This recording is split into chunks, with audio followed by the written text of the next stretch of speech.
Bonjour à toutes et à tous pour cette émission Yuval, tradition musicale juive, consacrée, une émission cette semaine à Rosh Hashanah. Et oui, la proximité des fêtes nous oblige et nous invite avec bonheur à nous intéresser à la liturgie extrêmement riche de ces fêtes de Rosh Hashanah, Kippour, Sukkot, un peu moins riche au niveau des variétés et des morceaux de liturgie, mais il y a aussi ce qu'il faut pour Sukkot. Et j'aimerais m'intéresser avec vous au Moussaf de Rosh Hashanah, qui est une pièce maîtresse des offices, on dirait, de toute l'année, avec une particularité singulière, c'est que c'est une Amida. Le Moussaf est une Amida, comme on fait chaque jour, avec 3 bénédictions d'introduction, 3 bénédictions de conclusion et 3 bénédictions médianes. Et ça, c'est unique. D'une façon générale, il y a soit une bénédiction médiane, c'est le cas le Shabbat ou tous les jours de fête, soit 13 bénédictions médianes pour un jour de semaine. À l'époque, les jours de jeûne, il pouvait y avoir encore plus de bénédictions, mais c'est plus usité, sauf le jour de jeûne, où dans la répétition de l'Amida, eh bien, il y a une bénédiction en plus, et donc il y a 14 bénédictions médianes. Mais le Moussaf de Rosh Hashanah est donc composé dans sa partie médiane avec 3 bénédictions. Une qui est consacrée au Malchuyot, à la royauté, une au Shofarot, au Zichronot, au souvenir, et la 3e au Shofarot, qui fait référence au don de la Torah, qui était au son du shofar, qui donne aussi référence au temps messianique annoncé au son du shofar, et c'est les paroles des prophètes qui sont comparées au shofar, de nombreuses symboliques liées au shofar. C'est le jour du shofar, c'est le jour du zikaron, c'est le jour du souvenir, et c'est le jour de l'acceptation de Dieu comme roi. Ce que je voudrais mettre en exergue dans notre émission, c'est de vous faire écouter d'abord un passage de la première partie, donc des Malchuyot. Ça va être l'introduction de la royauté, avec donc une introduction qui n'est pas inconnue du fidèle habituel, puisque cette introduction n'est autre que la louange finale de tous les jours, de tous les offices. La louange finale de tous les offices, c'est Alenu Leshabeach. Premier paragraphe. Deuxième paragraphe, Alken Nekavé. Alenu Leshabeach, il nous appartient de louer le Maître Dieu de tout. La deuxième partie, c'est pourquoi nous espérons en toi, Éternel notre Dieu, pour voir rapidement la splendeur de ta puissance, pour faire disparaître les souillures de la terre, etc. C'est un texte que l'on dit tous les jours et qui se trouve dans ce long Moussaf de Rosh Hashanah. Alors c'est vrai que le Moussaf de Rosh Hashanah est particulièrement long, par déjà le nombre de ses bénédictions, mais il a aussi plusieurs passages. Le passage qui précède est Alenu Leshabeach, le premier paragraphe de cette prière, cette louange finale, et la deuxième partie de Alenu Leshabeach. Ça suffit dans l'interprétation que vous écouterez de Ben Sion Miller, des versets, car chacune des 3 parties des royautés, des souvenirs et des shofarot, et à une introduction, après il y a 10 versets, et après une conclusion. Et là vous allez entendre aussi les versets. C'est un passage de liturgie très remarquable parce que il reprend pas en boucle plusieurs fois des mots, mais enfin pour ce petit passage du Moussaf, quelque chose comme 9 minutes dans l'office, ça sera un peu long quand même, qui est déjà long. Je vous laisse écouter, apprécier et déguster Alken Nekavé Ben Sion Miller.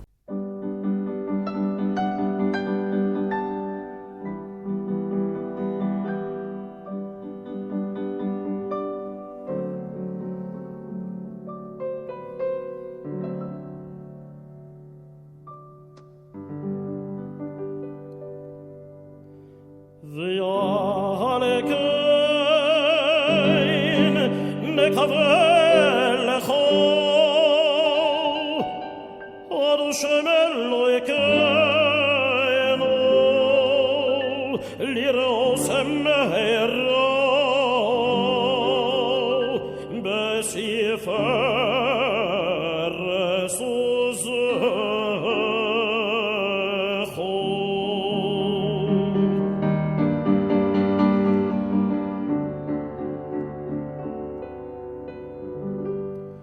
להעביר גילולים מן אורץ והואלים קרוס יקרס ולסכן עולם למלכות שדי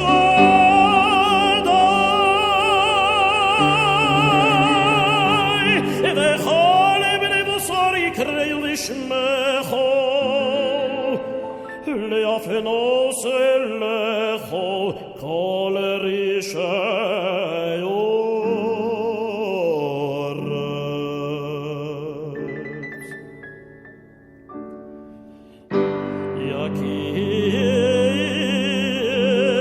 יקיר וידו כל יושבי סבל כי לך תכרע כל ברך תשבע כל לשון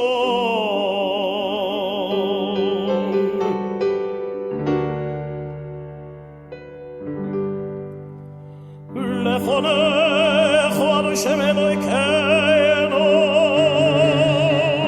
יכרעו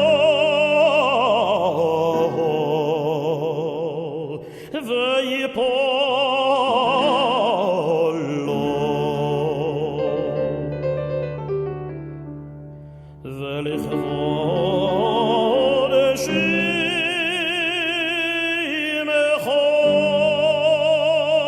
יקר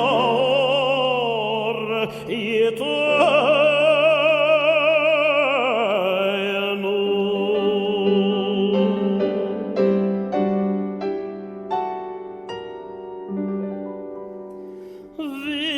ויקבלו כולם אסור מלכותך ושימלוך עליהם מהרה לעולם ועד.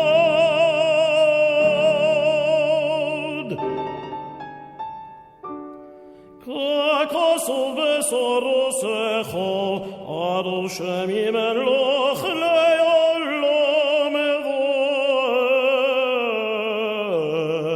ועד ונאמר לא הביט אבן ביעקב ולא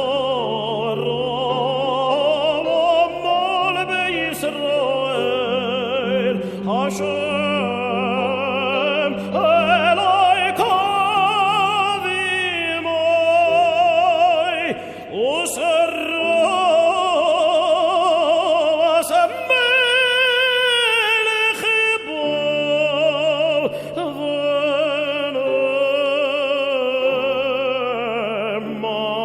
V'nemar Vayehi Vishurun Melech Yisasef Roshei Yom Yachad Shivtei Yisrael Uvedirei Kodeshecho Vasu V'lo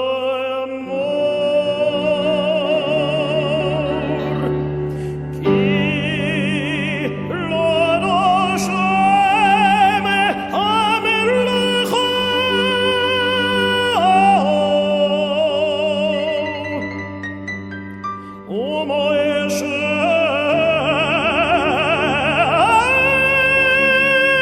Bagoyim Evenemor.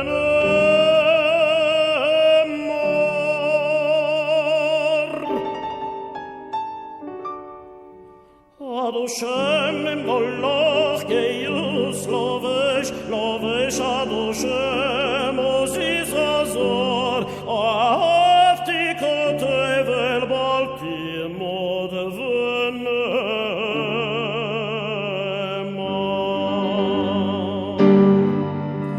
Seyo Esheyorim Erashem Vechem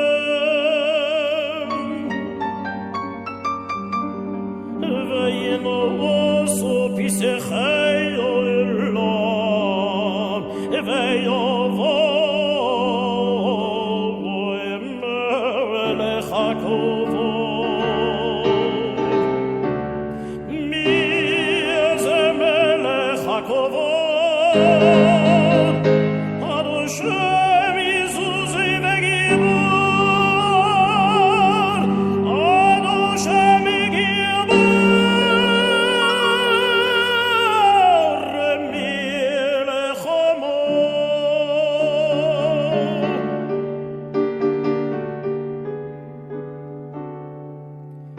Seyo Sheyorim Erashem Vechem Seyo Sheyorim Erashem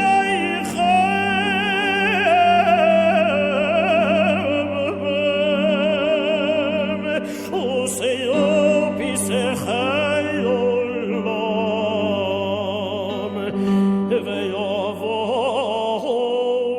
Emelech HaKovod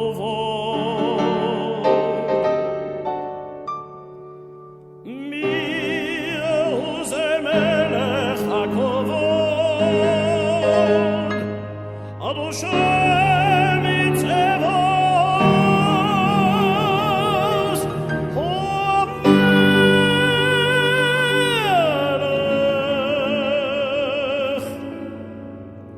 HaMelech HaKovod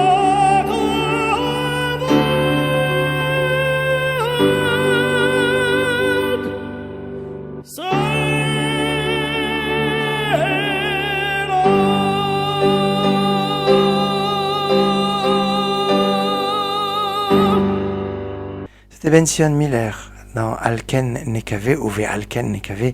Ce passage du Moussaf. Et on continue avec le Moussaf de Rosh Hashanah, qui on a dit en trois parties, la royauté, les souvenirs et les shofarot.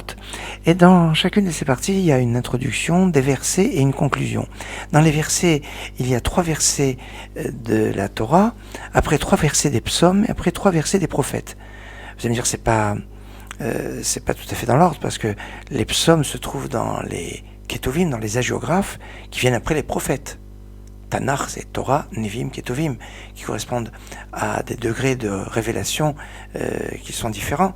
Donc Torah, c'est le top, après il y a les prophètes, et après il y a les Ketuvim. Donc normalement, les Tehillim, les psaumes, ça devrait venir après les textes des prophètes. C'est ce qu'on retrouve dans la Bible.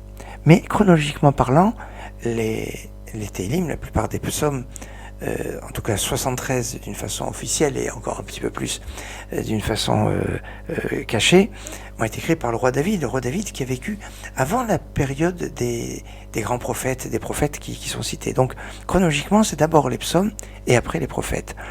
À propos des psaumes qui sont lus dans chacune de ces parties, il y a le psaume 150 qui est lu intégralement dans le cadre de cette partie donc des shofarot. Pourquoi parce que pour le verset où il est marqué Alléluia, beteka shofar, louez-le avec la sonnerie du shofar. Et donc on aurait pu citer que ce verset, mais on nous a mis l'ensemble du psaume, ce qui est quand même dans le corpus même de la Hamida quelque chose d'unique.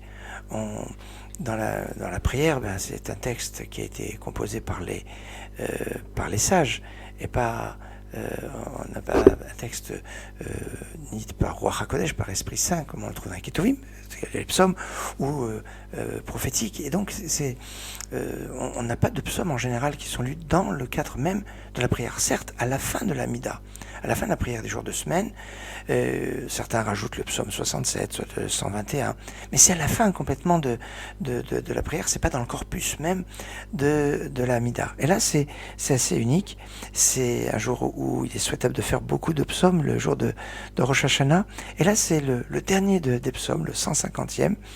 Je vais vous proposer une interprétation de Naftali Hershtik, accompagné des chœurs de la grande synagogue de Jérusalem.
Pour finir notre petite émission sur une petite partie du Moussaf de Rosh Hashanah, je vous propose ce qu'on retrouve vers la conclusion.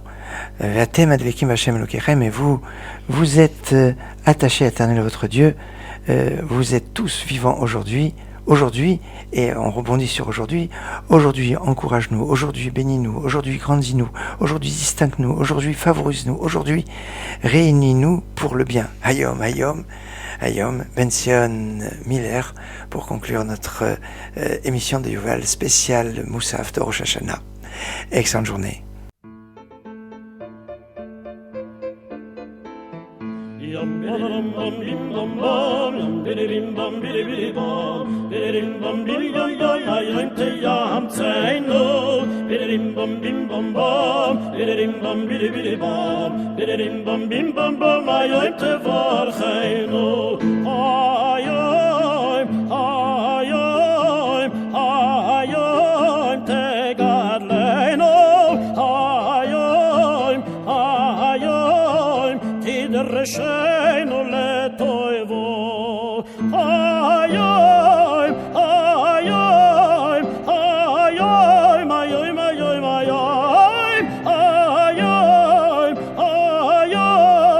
tishma shavuseinu, ayom tekabel berachamim, tekabel berachamim overotzoin es tefiloseinu, ayom